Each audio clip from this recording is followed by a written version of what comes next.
evening.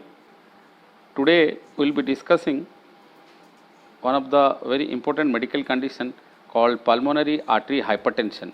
This pulmonary artery hypertension is basically a pathology in the pulmonary artery where pulmonary artery constriction happens, which causes narrowing of the diameter of the pulmonary artery because of inflammation and remodeling of the blood vessel, because of endothelial cell multiplication, fibroblast multiplication.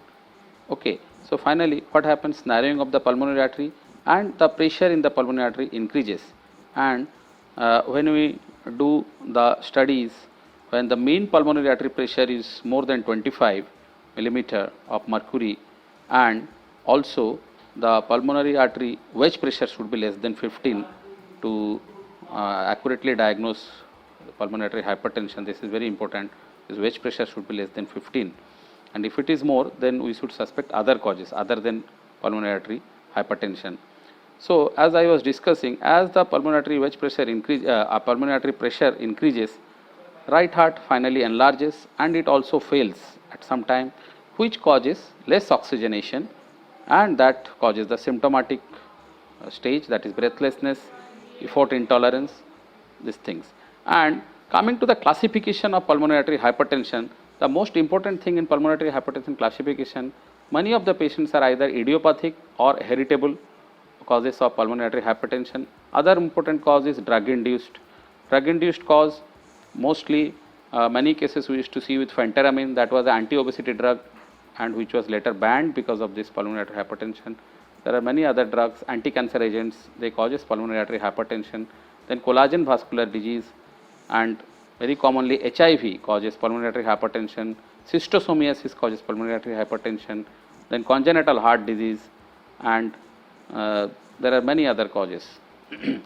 Coming to the symptoms, as I discussed, the most common symptom will be shortness of breath, okay, and then tiredness, fatigue, and palpitation, effort intolerance, swollen ankle edema, which we call, or pedal edema, okay, and it can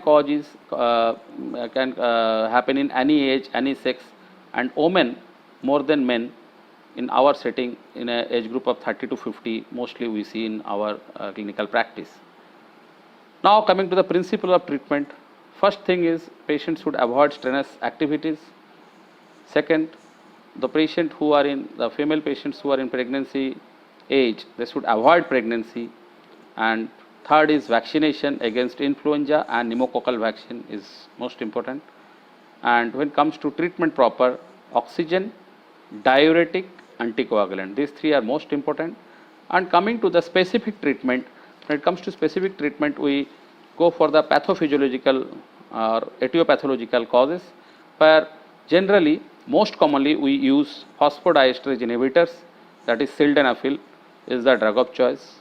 Nowadays, of course, we are also using the longer acting tadalafils and vardenafils, but sildenafil low dose 20 milligram with 2 or 3 times a day has been shown to really change the course of the disease, and it really gives clinical benefit and very well studied. Other drugs which we also use are prostacyclin group of drugs and endothelin receptor antagonist. So, with this I conclude today's small lecture on a medical topic called pulmonary artery hypertension. Thank you.